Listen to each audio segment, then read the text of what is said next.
QI, where we have prepared for you a veritable Gallimaufrey of gaffs, gammons and other gingham bobs. On the panel tonight, we have the gotch-gutted Hugh Dennis. A glim-flashy Grinagog's Phill Jupitus. A gravy-eyed Gundy-Guts Andy Hamilton. And a proper Gilly-Gorpus Alan Davis. And to attract my attention tonight, the buzzers are all on a Georgian theme. Hugh goes... Oh, Andy goes...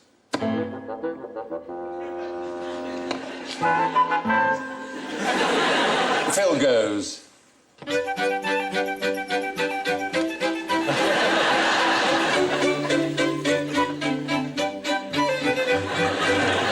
Wow.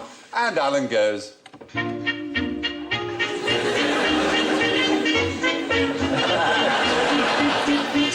I'm feeling winded. It's George Formby, I believe. Excellent. Well, you might have been able to tell when I introduced it, I've been spending a weekend with my 18th century book of Georgian slang, and I called you gravy-eyed. What do you think that means? Eyes like gravy? Well, roomy, runny eyes. Glim-flashy. It means an angry person, glim-flashy. I think their eyes are flashing, their glims of their eyes, I think. There is a great phrase called whittle my scrap. Do you know what that means? Does that mean you can exchange your car for £2,000? Very good. No, to whittle somebody's scrap means to see their game, to see what they're up to. He whittled my scrap. And so, I have decided to institute a game of whittle my scrap. It's an early version of Call My Bluff. So let's play Whittle My Scrap. Let's have a word. And let's have your team. You've got to do it as Robert Robinson or playing. It's a gentleman of 3 out. What can it mean? What can it mean? Andy has the answer. A gentleman of 3 outs was a genteel Georgian expression, and it meant someone without money, without wit, and without manners. Oh, right, so they three were the withouts. three withouts, but it was someone without money, without wit, and without manners, and it was... So it's like a sort of Piers Morgan of the 18th century. Well, before he got rich. Yes, Yeah. Good. Yeah. Well, a gentleman of 3 outs is a status thing. The 18th century was a period in which many of the great homes were built, but lesser people couldn't afford to build massive houses, so they built smaller houses, but they put lots of outhouses on them. So if you were a gentleman of 3 outs, it would mean that you had 3 outbuildings, and that would be a mark of your status and your means. Or it was Punch magazine's genteel description of the notorious highwayman Johnny Triple Arse. Right. Now, one of those is maybe more plausible than the others, I don't know. Right, so our team, who's your captain? Who's going to guess? It's a... I never used to really like Call My Bluff. It was quite boring because of this bit. I always used to like the bit where someone would go, I'm leaning towards Hugh.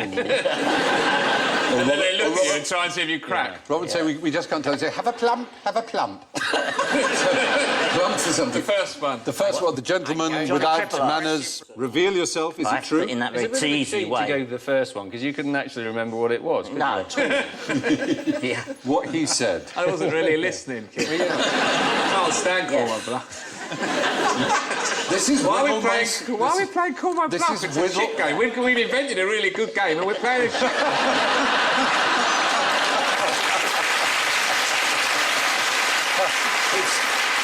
It's a way of allowing our Call My brilliance Bluff. to They're busy stand up. playing QI and they're having a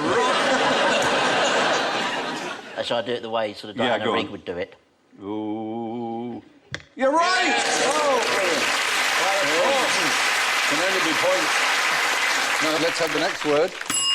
And it's grog blossom. It's a phrase. Grog blossom. Would you like to explain what grog blossom means? It's actually the kind of mould that you get around the inside of a barrel of beer that you have to clean out before you can use it again. Right.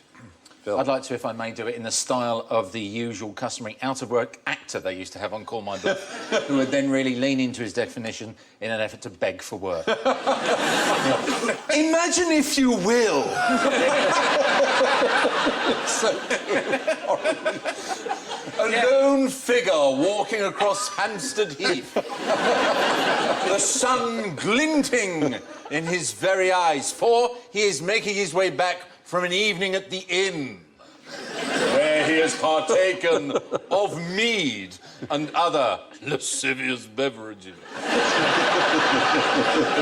Adorning the chin of said stout fellow are pimples, for they betray his excesses, and these, at the time, were known as Marty Fitch 01287 available for Panto. Grog Blossom. Oh, bravo. Excellent. So it's some kind of spot caused by drunkenness, or it's the mould growing on the inside of a barrel of ale. Would you like to confer? Yeah. I do think it's the stuff around the barrel. Do you? Yeah. The dull one. Yeah. We're going for the dull answer, Dull please, answer, Robert. Alan, true or bluff? It's a bluff! Oh, no. So the true answer... So then I have to do like they... And of course, Yeah. the man walking across the column, it was he! Yeah, it is. That's enough gratuitous Georgian grossness. Let's look at a notable gaffe now. How did Captain Schlitz, number 2, sink his own U-boat? I'm assuming that the good captain was in the bath. This couldn't have happened in an actual... No, it was a real... Well, you mean playing with a toy U-boat? And It was with a a number real 2. U-boat. Oh, I see. I read number 2 in that sense, is what you think? Yes. Not in yes, number 1, carry He on, might number have 1. blocked the loo and caused some sort of terrible backup. Affected the ballast. Imagine how the lavatory on a submarine works. Sorry about it, a bit of a clue. Yeah, ruthless competitor. It's something to do with the flush on the Yes. toilet. How does that work, do you imagine, when you're underwater?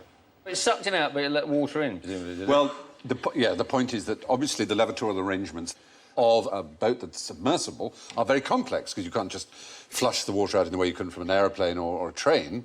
And you had to have special training to operate the flush. Or you shoot a sailor out of the torpedo tube, tied to a rope, he relieves himself and you pull him back in. Well, it seems that what happened was Captain Schlitt, in his U-boat U-1206, this is April the 14th, 1945, so just before the end of the war. Oh, how annoying. Very annoying for him. And he has a poo. And he claims that the loo was faulty and didn't work properly. The Yeah, he Klo, would say that, Klo, wouldn't as they he? would say, the Klo was gebrochen.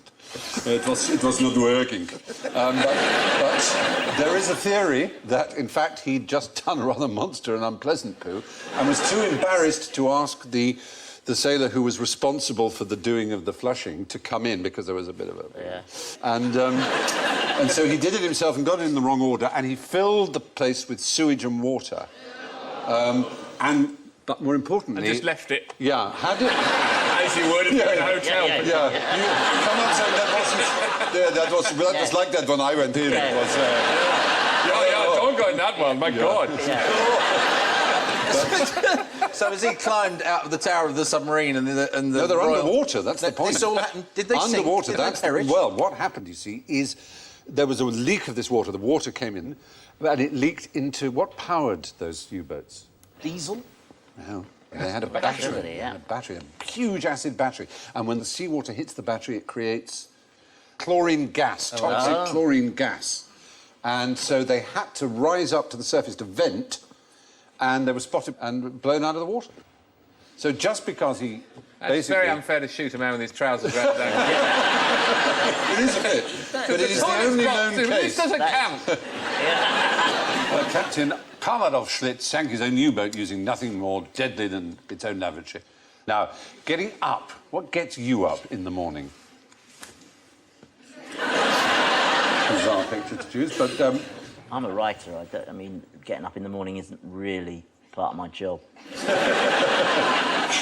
I used to leave the World Service on overnight but just very quiet on the radio at the side, and so I thought I'd wake up sort of quite naturally.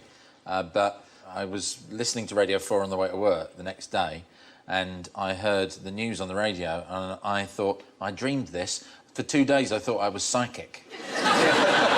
Because I'd been dreaming what I was listening to on the world surface. I thought, oh, my God, I've got the powers. Are there ones you know of? Did you ever use as a child if you didn't have an alarm clock? This was the old wivesy one. Bang your head on the pillow the number of times. So 1, 2, 3, 4, 5, 6. And you would wake up at 6. Yeah. With concussion. Have you not heard that? I've not tried that. You maybe have to have been at a boarding school. But we used to do, like, if you were doing a raid on the kitchens or something, we'd say, OK, we'll get up at 3 and we'll go down to the kitchens because they have these big blocks of catering jelly and you'd eat the blocks of jelly. Left out specially for the ones who are going to raid the kitchen. Yeah, probably. The kids have been raiding the kitchen again, better leave some jelly out. But we would go bang, bang, bang, like that, 3, and you'd wake up at 3. And it seemed to work. We were convinced it did work. Sleep researchers say that it doesn't. You just wake up a lot because you're not sleeping. And you look at your watch and then you only remember the one that works. You've got a tremendous headache. Take the later you want to. You say you don't get up early, but are you a night owl? Do you work later? No, I can get up early, but I have to. Yeah. So it's reckoned that 20% of people are genuinely, it is a difficulty for them because they are larks or owls, as you might say. They are early or late, and that's to say they fall asleep at dinner parties if they're a lark, and they just can't get up if they're an owl. Teenagers are owls, aren't they? Young children are larks, and teenagers are owls, and then very old people tend to get back to being larks again and rise very early. But it's very irritating. If people do get up very early, they will justify that by saying, best part of the day, best part of the day. You think it's not, it's just part of the day. I see When another bit nothing's of the day. There are things that happen early in the morning that are different if you've stayed up for them than if you have woken up to them. Like it's 3 or 4 in the morning and you're having an all-nighter and you hear the bim and you feel guilty and you hate the fact the morning's come. If you wake up to it, you think, yes, it belongs to me. It's a big difference, isn't it? I used to live in a house in Herne Hill and I had the room at the front, and there was one bin man who thought he could sing, and at 6 in the morning he would come and he would sing Don't Cry For Me, Argentina. But he could never get the last note. So you go, don't cry for me, Argentina. No! Well, it used to vary morning to morning. And I was that close to insanity, because he was my lark, every Rex morning. Harrison did your bins. You had 2 sisters called Argentina, didn't you know? You know what the American Indians supposedly did to make sure they got up early for a dawn raid? Because they didn't have alarm clocks. Leave the curtains open? No. Isn't it all Dogs? curtains? They would drink lots of water. So they needed a wee. So they would have to get up for a wee. MIT produced a clock which, when you press the snooze button, it runs off and hides. So then when it rings again, you have to get up to stop it.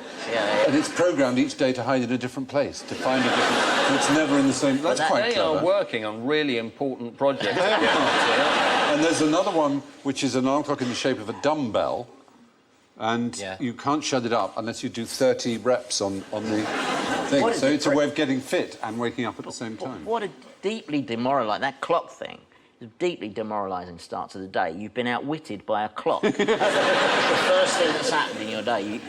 The clock's giving you the runaround for half an hour. There's another one which every time you press the snooze button, right, it's got an online connection, you donate money to a political cause you hate. That's quite clever, isn't it? Very good. We've got a clock, it's like a cuckoo clock, but it's a monkey. And he comes out and goes, on the hour. But only ever when I'm saying something important. Unbelievable. Every time I'll be saying, no, look, no, the thing is, what do you got to understand?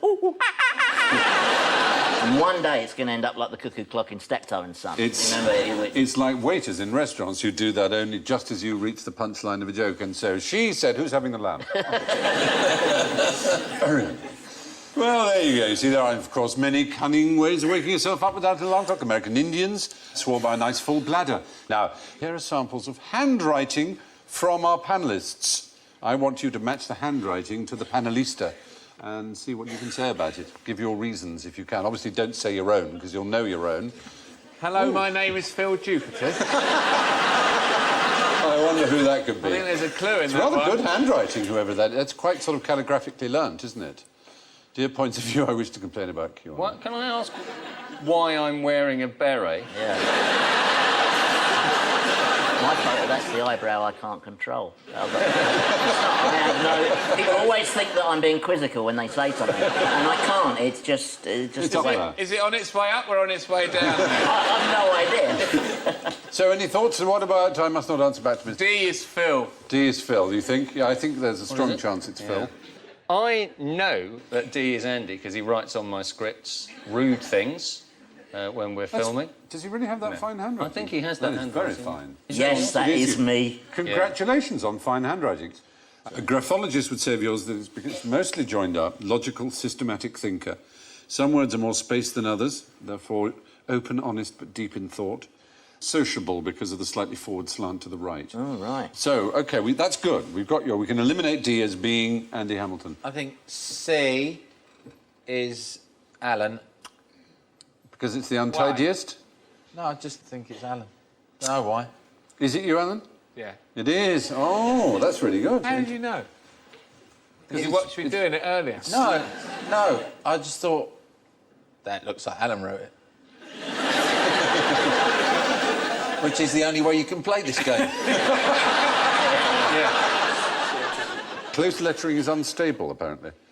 Oh. There wasn't much room on the bit of paper. No. was there? Oh, I'll I forgive had to you. squeeze it in to get it in. Letters not mostly joined up sometimes does things without thinking. There's a big fat pen. You Yeah, I can't know. You gave me a marker pen. So we're left with B and A. So I think B... Phil and I can probably work You out. think, I think it's a kind of logical thing there. So B is Phill, yeah? No. B is Hugh. It's quite good handwriting. It's quite flowing, quite feminine almost, isn't it? Well, you know, As your very handwriting in had a touch gender with that part of reassignment. my nature. It's very nice. It's very nice Does handwriting. it say anything about me? Yeah. Joins up most but not all letters. Artistic and intuitive. Self-control, egotism and coldness, on the other hand, because it's upright. Why is being upright mean that? It doesn't. It must be understood at this point that the British Psychological Society and any empirical test ever done has shown that graphology as a way of interpreting character has zero validity, like astrology. So this is a bit of a kind of non-round. Yeah, but it's interesting to know that. And even in America, it's not allowable in court. Forensic... Sorry, but... Forensic graphology, where you prove that this person did write this, that is allowable. But the idea that you can interpret character in it is just absolute I must say, I'm now nonsense. not looking forward to the DNA round. But the worrying thing about it is that 3,000 British businesses use graphologists for recruitment. They actually hire people on the basis of a completely specious... Good a way as any, though, isn't Are it? they? Yeah, but it's body water. Are they? Girls have nicer handwriting than boys, though, don't they? That is Don't one you thing find? you can often... Not can tell 100%, but you can tell gender, yeah. And you thought I was a girl. Well, no, not always. I said not 100%. We actually Tipexed out the smiley face dots over the eyes. Normal ones. But I like yours, Phil. I like your A. It says here about you, self-control, egotism, coldness, unstable, sometimes does things Well, without no, thinking. I'm with you there. Yeah. Unstable. Whoa. We could maybe have a fight as to who is the coldest. Let's both get a 99 and just stand there with it. Yeah. First one to melt loses. Whoa. I thought I was cold. Yeah. He is cold, isn't he? So you did a handwriting Yeah, test? I'd sat a test to become a French train driver. What? My friend's dad was a psychologist for SNCF, and in France, they had this idea that, you know, a responsible job like a train driver, you ought to find out if the person's a maniac or not. We don't bother with that. No. And so I sat the test, and there was a handwriting element, but what they did was you had to hold the pen in your wrong hand, Right. and they put there's a kind of rubber ring around the middle, and you had to try and trace over what was written there, and if it drifted up the page, you were assertive, possibly too aggressive, and if it went down the page, you were deemed to be too passive and Good Lord. What was really interesting was the tests were all actually common sense. There was one where they said, right, press that pedal if it's green, that pedal if it's red, that pedal if it's yellow, and you'll hear a hooter if you get it wrong. And you did it for about 15 seconds, and then they arbitrarily sounded the hooter. And then it was just to see whether you went to pieces or not. I'm just fascinated how you can drive a train too passively, though. What do you do? How can you be too passive driving? Strange. Oh, we're going terribly fast. You have to turn into Alan Bennett, don't you? Well, there you are. How can you tell when you're a victim of the Goldilocks effect? That was magic, wasn't it? Yes. You feel just right. That's sort of exactly what a Goldilocks anything is, isn't it? Because that's the nature of Goldilocks. You're absolutely right. It's just all about this one's too much, that one's too little, this one is just right. And the Goldilocks effect is used in business. You set a price of something. And then you set 3 bears on them. You have a range of 3, and the most expensive one is unbelievably expensive. And the second one is really a quarter as much and seems just as nice, really. And then there's a third one that's really very cheap. And most people will go for the second one. Why? Because they think it's just right. They think, oh, the first one's too expensive. But middle. that's a bargain. A good example, supposedly, of Goldilocks pricing is the airfare, actually. The basic economy price for a transatlantic airline is about £500. And then there's business class for a mere £3,500. And then first class with a full-size bed and the ability to order food whenever you want and other things for £8,000.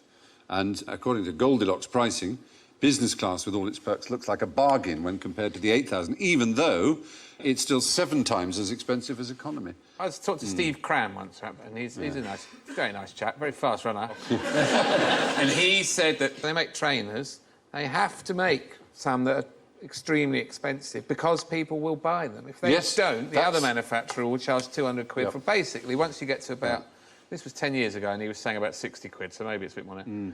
Then they're really about the same after that. Yeah. So once you get to 100, 120, 150, you're just giving them money. And that's called prestige pricing, which is, again, bizarre. If something's expensive enough, people will believe it must be quality. And, you know, they see me coming. They see those people coming. Well, there are other Goldilocks things. There's a Goldilocks zone. The distance from the sun a planet has to be in another solar system, which would support water where it wouldn't be too hot, wouldn't be too cold. Well, there you are. Anyway, yes, Goldilocks pricing is a technique where one item is given a huge price tag to help persuade us that the next one down is relatively good value. Now we're off to Ireland, where the policemen are called... Guards. Garda, exactly. Now, did you hear about the Irish policeman who tried to arrest a Polish driving licence? No. Do you know the story? You do. Well, I you sort might. of know. I sort of... It was... Someone was done for speeding or something. Yeah. Is that right? In lots of different parts of Ireland. Yeah, that's exactly right. He had 50 offences against him. He was fast becoming the most wanted motorist in Ireland. Bravo Jazda. He's a master criminal because he had different driving licences that had different addresses on. So this Bravo Jazda had all these. Goodness knows what he was up to, apart from the driving offences. Exactly. That was what everyone was puzzled by. They really wanted him. But it turned out one Garda member said, I think, I may be wrong, but Prawo jazdy is the Polish for driving licence. And red faces all round at Garda headquarters. There it is, Prawo jazdy. The fact they said permis de conduire above it might have been a hint, but there we are. Are they still looking for his brother, Redzec Polita Polska? They might be. But on the subject of driving licence, guess who had the first driving licence in the world? The Queen. No, oddly enough, you couldn't be wronger, because the Queen has... No driving licence. She's the only person in Britain who doesn't have a driving licence, yet who drives. She... Or who, I mean, there may be illegal ones, obviously. The only one who legally has no need for a driving licence. So what does she show them at Blockbusters to prove her address now? A £20 note. That would do it. Yeah. Well, no, but the first ever driving licence, not surprisingly perhaps, who invented the motor car? Mr. Benz. Mr. Benz, Carl Benz. Carl Benz is in Mercedes-Benz. Yeah, exactly.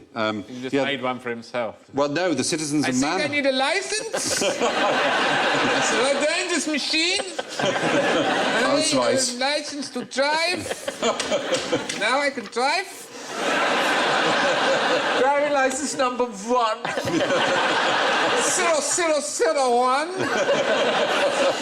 I bet the first thing he did when he got on the road was stop the next bloke and go, "There's your license." Oh, dear. I will issue it as a license. It's 5 marks. 0002. Good day, too. Where's your license? I will issue it with a license. 5 marks. 0003. I don't know, he kept making the cars. Yeah, he's so busy. The authorising body was called the Dampfkessel-Überwachungsverein, which means the Steam Boiler Supervision Association, which granted the first licences, in the mandatory ones in Prussia. The SSA. Until the 14th of May, 2002, women in He was still Lithuania... doing it. 1 billion.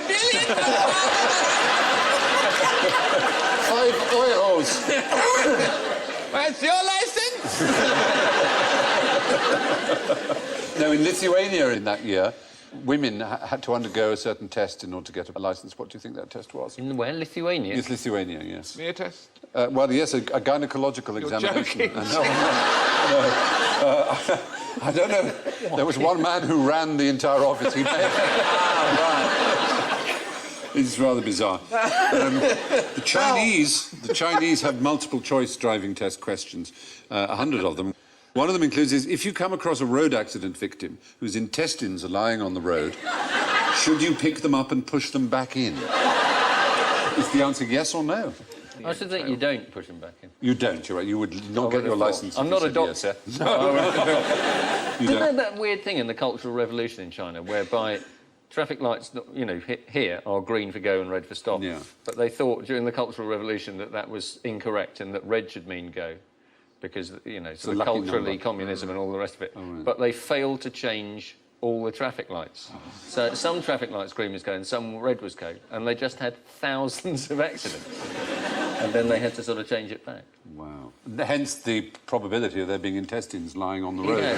So it is a Probably sort where of it came from in the first place. It's a But practical no, they're not question. actually green, though, are they? They're kind of blue.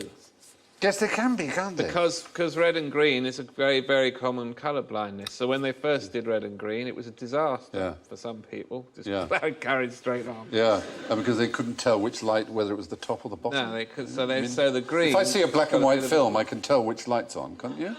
Yes, but not in the dark, Stephen. Sometimes you Yeah, you're right. are That's a fair relying point. on No, the that colour. is- Let's face it. No, usually. you're right. I'm sorry. That's fair. Can we not argue because that is what the terrorists want? You're right. Thank you, voice of sanity. But Let's then hope... I did hear a character in the film once say, "Don't look at the lights never hit anyone." So that's quite a good motto for driving. It is. This is what I will use. Not to look at the lights. The lights never hit anyone. Ausgezeichnet. So, now we're motoring along nicely here, so can you tell me what travels from Land's End to John O'Groats every year at about 1/3 of a mile per hour, but it slows down a bit on hills? Does it specifically go from there to there, or is it just a north-south? It actually goes from the south to the north, but it includes going from Land's Is End. there a sort of tectonic No, wave or it's something? not a tectonic Weird. wave. I don't know if they exist. I just made that up. No, no, it's something sort of slightly more abstract. It's a phenomenon, rather, which you were sort of getting to. Oh, is it? Dress sense. If we're talking about moving from the south to the north. Oh, careful. No, hold on. The Gulf Stream or something? Does it sort of... Is it a windy thing? Seasonal. It is a season. Spring. Spring is the answer. Spring takes 8 weeks to get from the very south coast all the way up to the very north and up to the Orkneys. Well, what's the definition of spring? Well, there is a phenotype analysis you can do of particular common plants blooming. Anyone who lives, say, in the Midlands and occasionally goes to London will say, oh, my God, they've already got their daffodils out, or we haven't yet. Or they'll go north and say, oh, they haven't got their tulips yet. And it's very noticeable. Sort of bastard. Yeah. So the bloke, when the weatherman's on Radio 4 and he goes, and you might like to make note that it's the first day of spring today. Yeah. No, it's not! I think you'll find I'm still freezing here. 8 miles a day it does, spring. Is that what we're saying? I'm saying it takes about 8 weeks to get from John O'Groats, and someone's calculated that as being about a third of a mile per hour. You could walk and just beat spring. Yeah. You could. It's a weird thought. That's very weird, isn't If it? you timed it with a daffodil, you could walk at exactly the right speed. That You could go... open is- boop, boop, Oh, and you would be rather beautiful. I'm in touch with my feminine side. no. You're responding to your handwriting beautifully. Well, it's the phenological observations, as they call them, of the various different things that trigger spring. It's a rather wonderful thought, isn't it? Spring moving up like that. Why do birds fly south in the winter? I thought you were going to Mark, sit close to you. Because it's too far to walk. No, but it's... You're going because it's warmer, presumably, aren't you? but what's the advantage of the warmth? Well, you feel nicer. It's better on your feathers. There's nothing Food. like the sun on your feathers. It's the insects. The insects in the north, in the frozen earth, you can't get at them, or they've died anyway and they're in a sort of dormant state and they're not available. The food for the birds is not there. So it is food. Spring travels north through Britain at about 1/3 of a mile per hour, but arrives 2 days later for every 100 foot of elevation. As we're travelling at a snail's pace, never mind snail mail, what happened to the snail telegram or telegraph? That's not it, is it? That's No. that's- Amazingly, a Frenchman called Benoit had a theory that when two snails, male and female, mated, right, that forever afterwards, they had a telepathic power. There's some mating snails for you.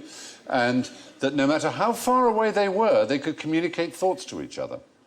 So he raised money to develop this system where he had a sort of dish to which he glued, right, 24 snails, which he labelled A to Z, missing out, I think, Q and X, possibly. And then the mates of each one, he did the same to on another dish, and the other dish could go to New York. All you had to do was wibble the A, and the A in New York one would wibble because it had mated with the... And so you'd send your message by typing snails, and the person at the other end would watch the snails vibrate and read out the message. But, as I say, the amazing thing is he found someone to invest in this. And that, gentlemen, is how we broke the Enigma code.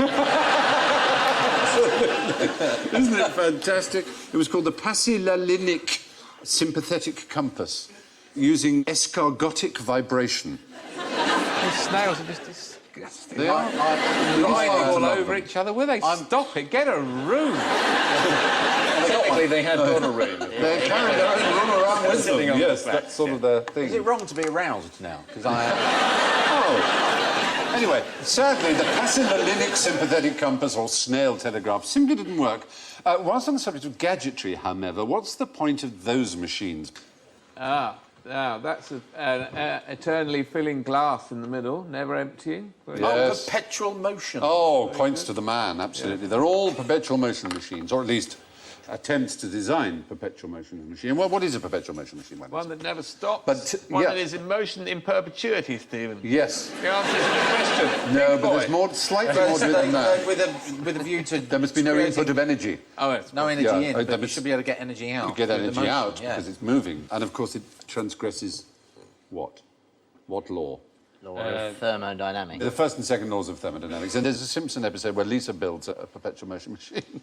Homer says, in this house we obey the laws of thermodynamics. Bizarre line. But no, the point is they can never work. Leonardo actually did drawings of attempted perpetual motion machines, but he realised being... No, he's just drawn a chocolate orange from the top. Oh, yes.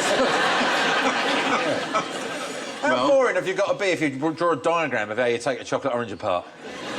Well, no, He invented a lot of things. I He didn't know did. he invented that. And he did write in his notebook, "O ye seekers after perpetual motion, how many vain chimeras have you pursued? Go and take your place with the alchemists." So he spotted quite early on that it was never going to work. Sadly, our universe is not made in such a way, because you'd only need one and you could power the world from it, in theory, couldn't you? You only need one and you could power the world from it. Sorry, Mr. Bond. Anyway, and that brings us now grumbling to the gizzards of general ignorance. So figures on buzzers, if you would. Take a child and give them a really sugary drink. What happens? I haven't got any kids, I've no idea.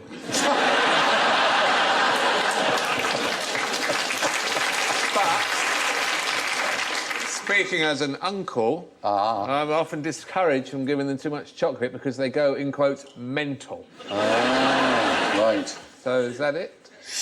No. It's odd.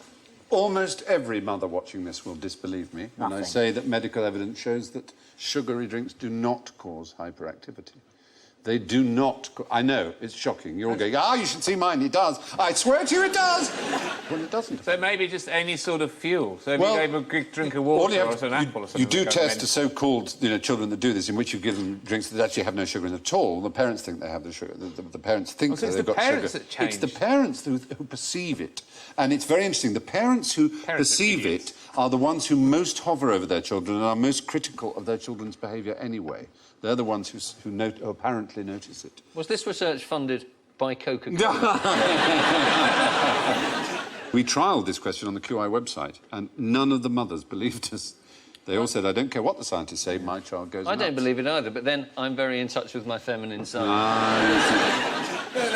They do it quite quickly, kids, anyway. If you just keep giving them something to snack on, they'll go up again. At least this is how it works with my nephews. They run around a bit and they go, then and that works. God, and they go home. And then you give them a sandwich and they go up. It's quite hard work keeping a level, even keel through the day. I think that's generally true. We know you won't believe us, but sugary drinks don't make children hyperactive. That's general ignorance. That's why we call it general ignorance. However, what happens if you leave teeth in a glass of cola overnight? Well, they totally, completely dissolve and disappear. No, it turns out they don't. There was a famous occasion in 1950 when a doctor appeared before the House of Representatives Special Committee. He was called Clive Mackay of Cornell University. And to dramatise his testimony, he said that a tooth left in a glass of Coke would begin to dissolve after 2 days. Even if his claims were accurate, it is of absolutely no relevance whatsoever because it washes down your teeth quickly. You don't, soak your teeth in it. Does it clean your money, though? Is it the one that cleans your money? I believe it does, because lots of those do. Sauce. HP sauce is really good for sauce cleaning is money. great. It's actually vinegar. That's what does it. Is that it? Yeah. All that money I've been wasting on HP sauce. My mum used to say to me, because I used to drink a lot of Coke when I was in my early teens, and she'd say, you shouldn't drink Coke because it stains the inside of your stomach. Well, that's going to put the girls off, isn't it? Yeah. How do you know that's not true? No, you don't, but you kind of think, well, if I ever see the inside of my stomach, it's probably going to be a bit late to worry about what colour it is. I can't wait, Andy. I mean, I don't like to talk about a friend's death, but at your post-mortem, look at this terrible stain. He's got cola-coloured tripe. My goodness. Well, they do cause tooth decay, but not as much as we discovered in a previous QI as... Jam? No. Crisps, potato crisps. Salty Crisps. Do they? Far more tooth decay caused by them. No. Yes. Because they stay on your teeth? Because they stay there and they just hang around, yeah. We'll do one you might actually believe. Name an ape that walks just on 2 feet and isn't human. Because we obviously walk on 2 feet rather than on our hands. Only on 2 feet? Yeah, that's it doesn't... No. If I start saying apes and go off. They use the back of their hands like this. But is it a monkey with a tail? I seem to remember seeing... There's a very keen little monkey that's got a tail. With a tail? Wait, it's got a tail that sort of counterbalances I need more from you there, Phil. Baboon, gibbon, chimp. Oh, you've said it. Baboon, gibbon or chimp. Yes. Gibbon is the right answer. The Funky gibbon in particular. The funky gibbon especially, yeah. Here are some gibbon. Look at it go, look at it go! It looks so shifty, like it's all just next on it all the time. It looked like in his head he had the Mission Impossible music, didn't he? I can do this. No, they are as well. That's rather good, isn't it? That's Russell Brand.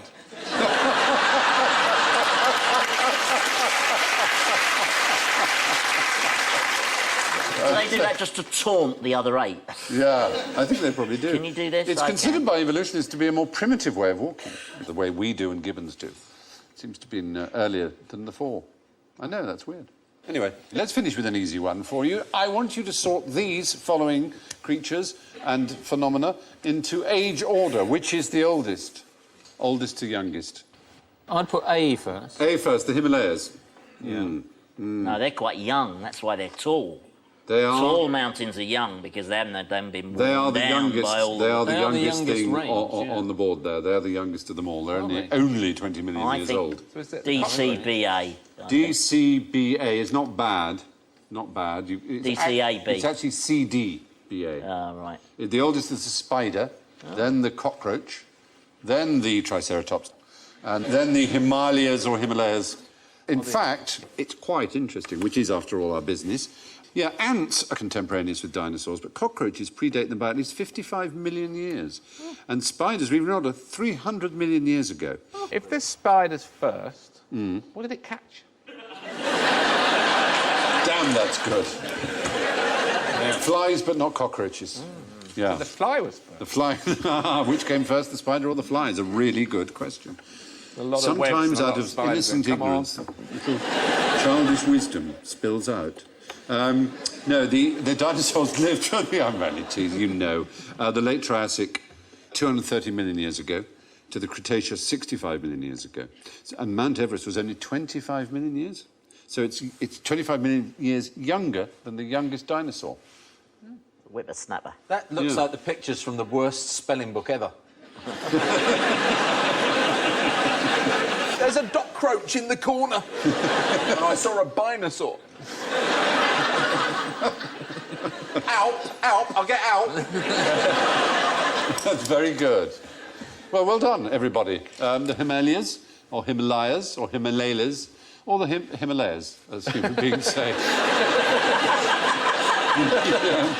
The Himalayas have only been around for 40 million years. The last dinosaurs died out 25 million years before they were formed. And spiders and cockroaches are even older than dinosaurs. That's it for another week, so let's have a look at the scores, shall we? Oh, my goodness gracious me. We have a clear winner with +4 points, would you believe? Hugh Dennis! But also in the black with +2, it's Andy Hamilton. 17 behind with -15, Phill Jupitus. And way down with the cockroaches at -56, Alan Davis.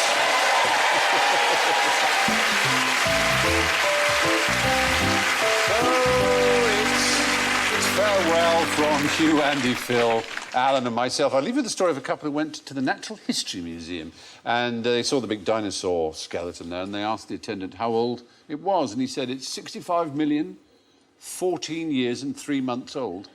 And they said, well, that's amazing. Is that like carbon dating? How can you tell so precisely how old it is? He said, no. He said, when I first came here, they told me it was 65 million years old and I've been here 14 years and 3 months. Thank you. Good night.